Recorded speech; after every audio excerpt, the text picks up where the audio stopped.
Welcome back. ఫిబ్రవరిలో అంటే ఈ నెలలో క్వాడ్ సమావేశం జరగబోతోంది. ఇండియా ఈ క్వాడ్ సమావేశాన్ని హోస్ట్ చేస్తోంది. డొనాల్డ్ ట్రంప్ కూడా ఈ క్వాడ్ సమావేశానికి భారత్ రాబోతూ ఉన్నారు. ఎంజీ రావు గారు, ఇప్పటికే ట్రేడ్ డీల్ మీద రీసెంట్ గా ట్రంప్ ఒక ప్రకటన కూడా చేసిన నేపథ్యం. సో ఇక్కడ మోదీ డిప్లొమసీ గురించి మనం మాట్లాడుకోవాలి. సో విశ్వగురువుగా భారత్ని తీర్చిదిద్దడంలో మోదీ వ్యూహం ఏ రకంగా ఉంది? ఎస్ అంటే ఇప్పుడు డొనాల్డ్ ట్రంప్ ఈరోజు మనకి ఇండియాతో మాకు ట్రేడ్ డీల్ అయ్యింది, 18% టారిఫ్స్ అంటే 50% నుంచి 18%కి తగ్గిస్తున్నా అని ప్రకటించడం ఒకటి. దీనికి ముందు అంటే డొనాల్డ్ ట్రంప్ ఇండియా వస్తున్నారు, తప్పకుండా వస్తున్నారు.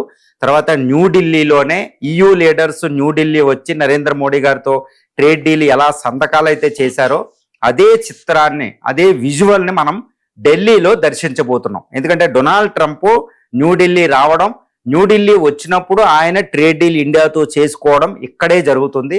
మన నరేంద్ర మోడీ గారు వాషింగ్టన్ ట్రేడ్ డీల్ కోసం వెళ్ళడంలా. ఎందుకంటే అక్కడ ఇంకొకటి కూడా ఉందండి, క్వాడ్ సమ్మిట్ ఒకటి జరగాలి. అది షెడ్యూల్ డిసెంబర్లో జరగాల్సి ఉంది, డిసెంబర్ జనవరి. అది లేట్ అయింది. ఈ ట్రేడ్ డీల్ ఇష్యూట్ తర్వాత డిస్ప్యూట్ ఉండడం వల్ల, ఈ ట్రంప్ కొంచెం బిజీ ఉండడం వల్ల, యుద్ధాలు వెనిజులా యుద్ధం, గ్రీన్లాండ్కి సంబంధించి ఇరాన్ యుద్ధం, అటు ఉక్రెయిన్ యుద్ధంలో బిజీ ఉండడం వల్ల ఆయన రాలే. ఇదనమాట. ఇప్పుడు ఎట్టి పరిస్థితుల్లో ఆయన ఫిబ్రవరిలో ఆయన ఇండియాలో క్వాడ్ సమ్మిట్కి, ఇది జపాన్, ఆస్ట్రేలియా, ఇండియా, అమెరికా ఈ 4 దేశాల చతుర్ముఖ కూటమి ఒక డిస్కషన్ ఒకటి ఉంది, సమ్మిట్ లెవెల్ డిస్కషన్. దానికి న్యూఢిల్లీ ఆయన వస్తున్నారు. దీన్నే డొనాల్డ్ ట్రంప్ 2 నెలల క్రితం చెప్పాడు, నేనే ఐఎమ్ గోయింగ్ టు ఢిల్లీ అనుకుంటా ఆయన ఒకసారి మాట్లాడారు. ఇప్పుడు సెర్గియో గోరు ఇండియాకు వచ్చిన కొత్త అంబాసిడరు, ఆయన కూడా డొనాల్డ్ ట్రంప్ ఇండియా రాబోతున్నారు ఆయన చెప్పడం జరిగింది.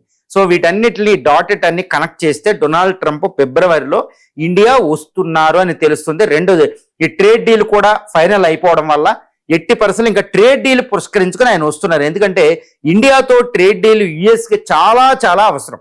ఇండియాకు కూడా అమెరికా ట్రేడ్ డీల్ చాలా అవసరం అండి, తిరుగు లేకుండా అవసరం, మనకి చాలా అవసరం. కానీ యునైటెడ్ స్టేట్స్ ఆఫ్ అమెరికాకి ఇంతకంటే ఎక్కువ అవసరం అయిపోయింది. ఎందుకంటే India is the fastest growing economy. ఒకప్పుడు ఆయన డెడ్ ఎకానమీ అని అవమానించింది, ఇప్పుడు ఏం లేదు. తర్వాత EU ట్రేడ్ డీల్ చేసుకుంది, అది ఎడ్జి సంపాదించేసింది. అనవసరంగా ట్రంప్ ఒక ఇండియాతో ఈ టారిఫ్స్ వారు మొదలెట్టడం వల్ల ఇండియాకి చాలా కలిసి వచ్చింది. ఎందుకంటే దాన్ని మోడీ గారు ఒక ఆపర్చునిటీ కింద ట్రాన్స్లేట్ చేశారు, ఒక కష్టాన్ని ఒక అవకాశంగా మలుచుకున్నారనమాట. అది అద్భుతమైన దౌత్య విధానం. ఇందులో ఏ విషయంలో ఎవరికి డౌట్ అవసరం లేదు. కాంగ్రెస్ అన్నట్టు ఇదేమీ కాదు. కాంగ్రెస్ అంటుందన్నమాట, మోడీ ట్రంప్కి లొంగిపోయారు, క్యాపిట్యులేట్ అనే వర్డ్ జయరాం రమేష్ గారు ఉపయోగించారు. కానీ ఈ విషయాన్ని నేను ఒప్పుకోను. ఎందుకంటే అమెరికాకి కొన్ని విషయాల్లో మనం కాంప్రమైజ్ అవ్వచ్చు ఈ ట్రేడ్ డీల్ విషయానికి సంబంధించి. ఏది విషయం? ట్రంప్ తన ట్రూత్ సోషల్ ఆయన ప్రకటించారు, ఆయన ట్వీట్ చేసిన దాంట్లో ఏది, అగ్రికల్చర్కి సంబంధించి, ఎనర్జీకి సంబంధించి $500 బిలియన్ వస్తువులు ఇండియా మా నుంచి కొనబోతుంది అని. అందులో అగ్రికల్చర్ అనే ఒక పదం ఇండియా కాస్త అమెరికాకి తలొగ్గిందని తెలుస్తుంది. ఎందుకంటే మోడీ గారు ప్రకటించారు, ఇప్పటివరకే ట్రంప్ని డైరెక్ట్గా అనకపోయినా ట్రేడ్ డీల్ ఎందుకు కుదరలేదు అంటే భారత వ్యవసాయ ఉత్పత్తుల్ని వ్యవసాయదారులు రక్షించడానికి అన్నారు. కానీ ఇప్పుడు ట్రంప్ ఏం చెప్తున్నాడు, అగ్రికల్చర్ ప్రొడక్ట్స్ దిగుమతి చేసుకోబోతుంది అంటున్నాడు. ఇది కాంట్రవర్షియల్ అండి. అంటే ఇక్కడ మనం కొంచెం కాంప్రమైజ్ అయ్యాం, ఎందుకంటే అమెరికా ట్రేడ్ డీల్ ఎసెన్షియల్ కాబట్టి. 2, రష్యా ఆయిల్ ఇండియా తెచ్చుకోదు అన్నారు. రష్యా ఆయిల్ మనం బిజినెస్ చేసుకుంటే అమెరికా జోక్యం ఎందుకు అనేది ఒక పెద్ద క్వశ్చన్. అంటే ఇండియా ఇండిపెండెంట్ ఫారెన్ పాలసీని ఆయన క్వశ్చన్ చేస్తున్నారు. ఇక్కడ కూడా కాంప్రమైజ్. కానీ ఒక్కటి గుర్తుపెట్టుకోవాలి, ఇక్కడ మనం అనొచ్చు ఇండియా అమెరికా మాట ఎందుకు వినాలని, కానీ అమెరికా ట్రేడ్ మనకు కావాలి కదా. అమెరికా ట్రేడ్ మనకు కావాలి కాబట్టి అమెరికా మాట మనం వింటాం. ఇద్దరు స్నేహితుల కింద, వీళ్ళిద్దరూ ఒకరికొకరు స్నేహితులనే సంబోధించుకుంటున్నారు. ఆ విషయంలో మనం మర్చిపోకూడదు. అమెరికా ఇండియాకి ఎందుకు అత్యవసరం అంటే ఒకటి గుర్తుపెట్టుకోవాలి, చైనా ఫ్యాక్టర్ అని. ఎందుకంటే చైనాని మనం నమ్మలేం. చైనా కమ్యూనిస్టు చైనా, మనకంటే 5.5 రెట్లు అతిపెద్ద ఎకానమీ, మిలిటరీ మోడరేషన్ మనకంటే శక్తివంతంగా ఉంది. మన చుట్టుపక్కల ఉన్న దేశాలని అదే దానికి అనుకూలంగా మార్చుకుంటుంది. ఇండో పసిఫిక్ రీజన్లో ఇండియన్ ఓషన్లోకి ఎంటర్ అయ్యింది. కాబట్టి చైనా ఫ్యాక్టర్ ఉంది. కాబట్టి చైనాని మనం అడ్డుకుని చైనాని కంప్లీట్గా పెట్టాలంటే అమెరికా సహాయం మనకు అవసరం. 2, అమెరికాని సహాయం పొందడం అంత పెద్ద ఇష్యూ ఏం కాదు. అమెరికాకు మనం ఇస్తాం, మనది అమెరికా రెసిప్రోసిటీ ఉంటుంది అనమాట. కాబట్టి అమెరికా మాట మనం వింటామంటే ఇండియా మాట కూడా అమెరికా వింటుంది. గుర్తుపెట్టుకోవాలి ఈ విషయంలో. మన మాట ఎక్కడ వింటుందంటే చైనా విషయంలో అది వింటుందండి. చాలా ఫ్యాక్టర్స్ మనకు అనుకూలంగా, ఇప్పుడు బంగ్లాదేశ్ ఎన్నికల్లో అమెరికా మన మాట వింటది, మనం ఏం చేయమంటే అదే చేస్తుంది, గుర్తుపెట్టుకోవాలి. తర్వాత గల్ఫ్ రీజన్లో మనం ఏం చేయాలంటే అది చేస్తుంది. మనకి కూడా కొన్ని విషయాలు ఇస్తాయి, అంతే బహిర్గతంగా ఉండదు.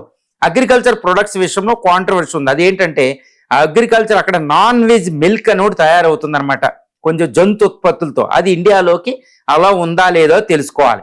తర్వాత అక్కడ సోయాబీన్ కొన్ని పల్సెస్ మన ఇండియా వస్తే అక్కడ మన ఇండియాలో కోట్లాది మంది వ్యవసాయదారులకి నోటి దగ్గర కూడిపోగొట్టినట్టే.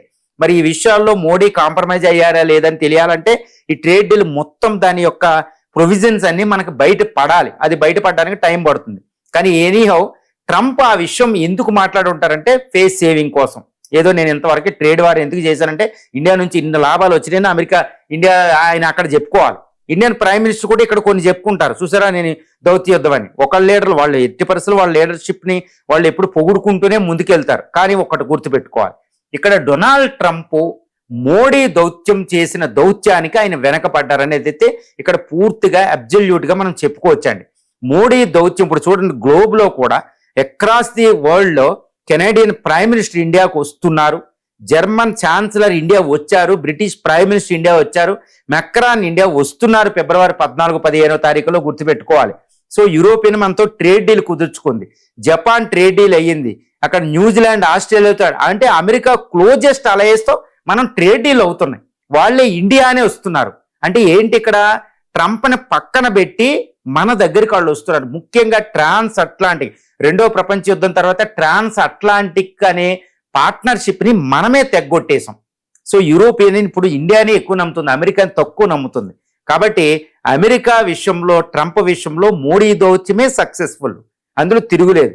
కాబట్టి ఇప్పుడు ఇండియా EU ట్రేడ్ డీల్ తర్వాతే చూసుకోండి, కొన్ని రోజుల్లోనే ఇంకా అమెరికా ఎట్టి పరిస్థితులు తప్పదని ట్రేడ్ డీల్కి అంగీకరించడం జరిగింది. అంటే ఏంటి, మోడీ అమెరికాని తోలనాడకుండానే, అమెరికాని డైరెక్ట్ గా తిట్టకుండానే అమెరికాని అడ్డుకోవడం జరిగింది. గుర్తుపెట్టుకోవాలి. ఈ విషయాన్ని జర్మన్ ఛాన్సలర్ ఫెడరిక్ మెర్జ్ స్వయంగా మాట్లాడడం జరిగింది. కెనేడియన్ ప్రైమ్ మినిస్టర్ కూడా ఇండియాని ఫాలో అవుతే బాగుంటుంది డిప్లొమసీలో మోడీనని ఒక్కసారి మాట్లాడారు. తర్వాత ఇటు పుతిన్ జీ జిన్పింగ్ కంటే ఇండియన్ ప్రైమ్ మినిస్టర్కే ఎక్కువ గౌరవం దక్కుతుంది ప్రపంచవ్యాప్తంగా. ఎందుకంటే ఈయనే ట్రంప్ని ఎదుర్కోగలిగాడు అనేది ఒక పేరు కూడా ఉంది విశ్వగురు లీడర్గా. ఇదంతా మనం అన్నది కదా, విదేశాల్లో మాట్లాడింది వాళ్ళు ఇండియాకు వస్తున్నది అనమాట. అంటే ఏంటి, ట్రంప్కి వ్యతిరేకంగా మన నరేంద్ర మోడీ గారు మాట్లాడకపోయినా క్విట్గా ఆయన అద్భుతమైన డిప్లొమసీ చేశారు.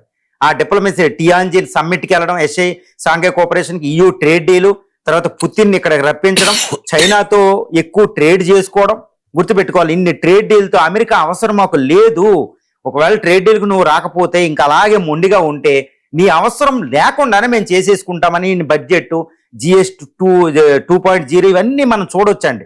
అమెరికా వాణిజ్యం ఉంటే చాలా మంచిది, లేకపోయినా మనకి ఎటువంటిది రాదన్నట్టు డిప్లొమసీ చేశారు ఆయన. అందుకే ఇంకా డొనాల్డ్ ట్రంప్ దిక్కులేని పరిస్థితుల్లో, ముఖ్యంగా చెప్పాలి అక్కడ నరవానం అలాంటి ఆయన క్యాబినెట్ మినిస్ట్రీ రోజు నోట్లో ఏమి రావాలో కూడా తెలియడంలో చూసుకోండి. JD వాన్స్ వాళ్ళు వెంటనే ట్రేడ్ డీల్ కుదుర్చుకున్నారు. అంటే ఏంటి, ఇక్కడ ఇండియా డిప్లొమసీలో Indian prime minister Trump diplomacy కంటే చాలా చాలా ఎడ్జ్, క్లియర్ కట్ ఎడ్జ్ ఇక్కడ కనపడుతుంది ఇండియా. కాబట్టి కొన్ని విషయాలు ఇచ్చి పుచ్చుకోవడం ఉంటది, కానీ ఇచ్చి పుచ్చుకోవడం ఎలా ఉంటది అనేది ఇంకా మనకు తెలియదు, రెసిప్రోసిటీ. ఇప్పటికే ట్రంప్ ఏంటంటే ఫేస్ సేవ్ కోసం ఆయన ఏదేదో చేశారు, ఏదేదో మాట్లాడారు. ఆయన ట్రూత్ సోషల్ మీట్లో మాట్లాడేది ఏది తప్పు, ఏది రైట్ కాదు, గుర్తుపెట్టుకోవాలి. అకార్డింగ్ టు అమెరికన్ మీడియాయే ఆయన గత 5 సంవత్సరాలుగా ఆయన అమెరికా అధ్యక్షుడిగా ఉన్నప్పుడు ఇప్పటివరకు 3500 అబద్ధాలు ఆడని వాళ్ళే చెప్తున్నారు. ఆయన అబద్ధం, కానీ జరిగేది వేరుంటది. మోడీ అంత తేలిగ్గా అగ్రికల్చర్ని పాడు చేసే విధంగా ఆయన దిగుమతులు ఏమి ఇక్కడికి రావు, అలా దిగుమతులు వచ్చేసేలా ఉంటే ట్రేడ్ డీల్ ఎప్పుడు అయిపోరు. కాబట్టి డొనాల్డ్ ట్రంప్ ఈ రోజు న్యూఢిల్లీ వస్తున్నాడు. ఫిబ్రవరి ఎండింగ్ లో కానీ మార్చ్ ఫస్ట్ వీక్ లో కానీ Donald Trump expected to be ఈ visit the New Delhi, especially trade deal సంతకాలకి. 2 క్వాడ్ సమ్మిట్, చైనాను అడ్డుకోవడం, national security strategy, national defence strategy of US ప్రకారం చైనాను అడ్డుకోవడానికే ఆయన ఎంటైర్ డిప్లొమసీని చేంజ్ చేశాడు. The landscape of the US foreign policy change చేశాడు ఆయన. కాబట్టి చైనాను అడ్డుకోవాలంటే ఇండియా కంపల్సరీ. కాబట్టి ఆయన క్వాడ్ సమ్మిట్ని ఎట్టి పరిస్థితుల్లో స్కిప్ అవ్వడం ఇక్కడికి వస్తున్నాడు, గుర్తుపెట్టుకోవాలి. డొనాల్డ్ ట్రంప్ని కాస్త చల్లార్చడానికే ఇండియా చాబహార్ పోర్టుకి బడ్జెట్లో నిధులు ఇవ్వలేదు. తర్వాత SCO ఈ బ్రిక్స్ నేషన్స్ ఒక పెద్ద నేవల్ డ్రిల్ పెడితే రష్యా, చైనా, ఇరాన్ వచ్చినాయి, కానీ అందులో ఇండియన్ నేవీ పార్టిసిపేట్ చేయలేదు. సో అక్కడ గుర్తుపెట్టుకోవాలి, ఈ విషయాలన్నీ ట్రంప్ని కాస్త రష్యన్ ఆయిల్ కొంచెం సప్లై తగ్గించాం, అలా అని రష్యాతో మనకు అండర్స్టాండింగ్ ఉంది, ప్రాబ్లం ఏమీ లేదు. సో ఈ విధంగా ట్రంప్ని చాలా జాగ్రత్తగా ఆయన ఈగోని సాటిస్ఫై చేసాం, ఎందుకంటే ఆయన ఈగోటిస్ట్, ఆయన చాలా పెద్ద ప్రాబ్లమేటిక్, కాబట్టి ఆయన సాటిస్ఫై చేస్తూ చాలా జాగ్రత్తగా ఇండియా యుఎస్ ట్రేడ్ డీల్ చూసుకున్నాం. ఇండియా యుఎస్ ట్రేడ్ డీల్ వల్ల ఇండియన్ ఎకనామిక్ గ్రోత్ రేటు ఇంకొక 1% పెరిగే అవకాశం ఇక్కడ మనకు పుష్కలంగా ఉంది.